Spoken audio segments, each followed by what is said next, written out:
Indonesia ini sangat seksi, kekayaan sumber kekayaan alam sudah dibilang Bang Rizal Ramli, luar biasa, ini berkah untuk kita semua di sini. Pasti negara maupun tidak ada yang tergiur dengan sumber kekayaan bangsa Indonesia. Makanya dia pasti akan melakukan berbagai upaya bagaimana untuk menguasai dan mengendalikan Indonesia. Kalau untuk perang secara terbuka pasti mereka udah ngitung, ya. Irak aja yang hanya 28 juta penduduknya dengan hanya seperempat Sumatera paling wilayahnya, Amerika tuh menghabiskan biaya perang 3 triliun dolar. Gak mungkin, makanya dia menggunakan cara lain. Cara lainnya bisa menggunakan perang dagang, perang politik, ya, masuk ke sendi-sendi kebijakan yang mana menguasai pejabat-pejabat tertentu, menguasai kebijakan-kebijakan tertentu yang itu menguntungkan mereka, kelompok-kelompok oligarki itu. Nah, ini bisa kita lihat di sini. Artinya ini menyambung apa yang disampaikan Bang Rizal tadi. Krisis ekonomi di sebuah negara itu bisa juga adalah sebuah serangan asimetris dan dalam ilmu geopolitik ini dari negara lain kepada bangsa kita.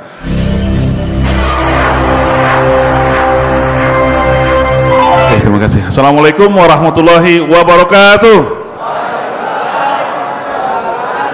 Alhamdulillah wa syukurillah wa la haula quwata illa billah. Allahumma shalli ala sayyidina Muhammad wa ala sayyidina Muhammad.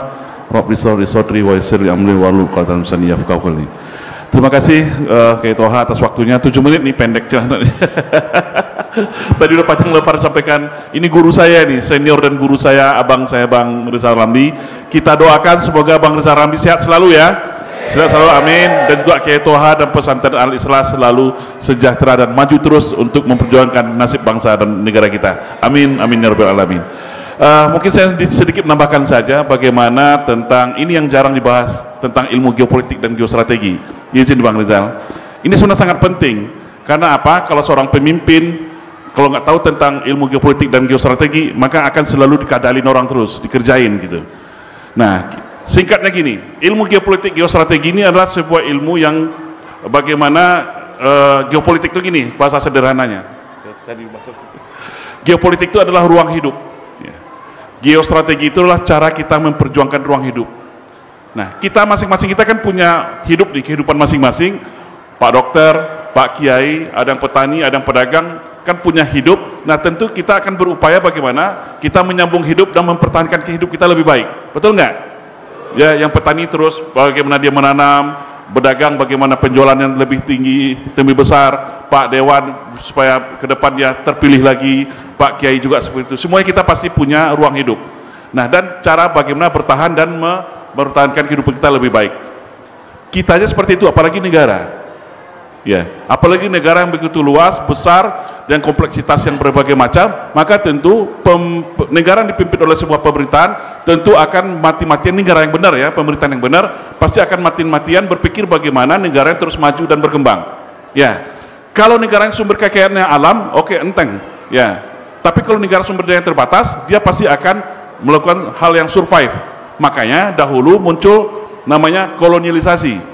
Dalam ilmu geopolitik geostrategi, kolonialisasi ini sah-sah saja. Misalnya negara-negara Eropa itu dia kaya raya, dia pintar-pintar, jago-jago, untuk mempertahankan hidupnya, dia kurang sumber daya batas, maka dia melakukan invasi dan penjajahan. Nah dalam kalau dulu untuk menguasai sebuah negara, untuk mempertahankan kehidupannya, misalnya Belanda, Portugis menjajah, dia ngirim pasukan tentara untuk menginvasi ke negara-negara lain, atau Perancis juga kan? Ya, makanya kita Indonesia pun dijajah sekian puluh tahun, bukan ratus tahun, sebenarnya puluh tahun. Ya, ada negara Spanyol, Inggris, dijajah Belanda. Nah, itu perang masa lalu, perang jadul. Kalau perang sekarang nggak lagi ngirim pasukan, karena apa? Kalau ngirim tentara dan pasukan itu risikonya besar. Ya, udah naik kapal berbulan-bulan, ya, modalnya besar, beli senjata, bangun benteng, habis itu perang, kalau kalah ya mati. Ya. Kalau menang pun dia harus ngumpulin senjatanya dulu. Ketika membawa pulang ke kampung halamannya juga masih berisiko. Ada yang dirampok, ada yang tenggelam kapal di laut. Nah, makanya diciptakanlah sebuah strategi neokolonialisasi dengan sistem perang baru. Dia tidak perlu lagi mengirim invasi militer, tapi cukup kuasai pemimpinnya, ya, kuasai kebijakan politiknya, ya, kuasai dengan perang ideologi, perang ekonomi, dan perang politik, dia bisa menguasai negara. Contoh sederhana gini. Kalau zaman-zaman dulu kan kita kalau ada terminal atau analogi sederhana Tanah Abang lah. Tanah Abang itu kalau menguasai Tanah Abang, zaman-zaman abang saya itu Hercules kan, kirim preman bawa parang gitu kan, berantem antara suku ini, kelompok ini, dia menjadi penguasa Tanah Abang, dia dapat uang keamanan, dia dapat uang dari situ. tapi konsekuensi resikonya adalah ada yang mati, ada yang kepala putus, tangannya putus, ada yang masuk penjara, kan berisiko. Nah, kalau perang modern nggak perlu seperti itu, Pak. Dia cukup bina dan didik orang-orang terlatih. Ada yang tampang ustadz dikirim masuk dulu ke dalam. Ada yang seorang dia pedagang, dimodali dia dulu bikin kios-kios. Ya. Ada yang security dimasukkan dia ke dalam dulu menjadi seorang pengamanan. Ada orang yang setelahnya branding dia seorang yang bersih, yang baik, dia jadi petugas kebersihan. Disusupkan orang menjadi pedagang dan warga Tanah Abang. Mereka ini dilatih, dibina dan disupport segala kebutuhannya, dilatih bagaimana penggalangan mengambil hati masyarakat. Pada titik tertentu mereka bersepakat, ayo Tanah Abang supaya kita tertib, kita bikinnya organisasi pedagang pasar Tanah Abang, gitu misalnya contohnya. Nah, karena mereka ini orang-orang terlatih mengambil hati baik yang dimodali, akhirnya ketika pembentukan organisasi Tanah Abang ini, terpilihlah yang orang-orang disusupkan tadi. Ada yang jadi ketua, ada yang sekretaris, ada yang jadi bendahara, jadi keamanan, jadi petugas kebersihan, dia semua. Orang Tanah Abang nggak sadar gitu. Setelah dia menjadi organisasi pasar Tanah Abang ini terbentuk, dia bikin aturan misalnya, untuk masuk barang transportasi Pak Edi Mulyadi, dia ngatur lagi. Yang untuk sewa, ini dikelola oleh Pak Mintarjo gitu kan. Kalau untuk masalah listrik, air, ini urusannya Pak Dokter, diatur. Nah, segala keuntungan dari situ mereka yang dapat. Jadi kan nggak perlu bawa parang lagi kan.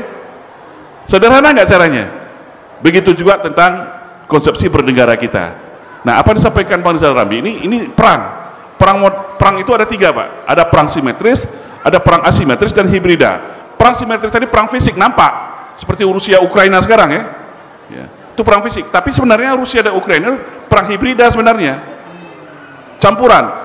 Kenapa? Di suatu sisi dia diserang dia menggunakan Ukraina, sebenarnya NATO di belakang, 27 negara di belakang, dengan perang senjata, pengiriman senjata ke Ukraina. Tapi di satu sisi juga perang dagang, perang ekonomi dan politik, ya, dengan embargo, dengan sanksi-sanksi yang dihajar kepada Rusia.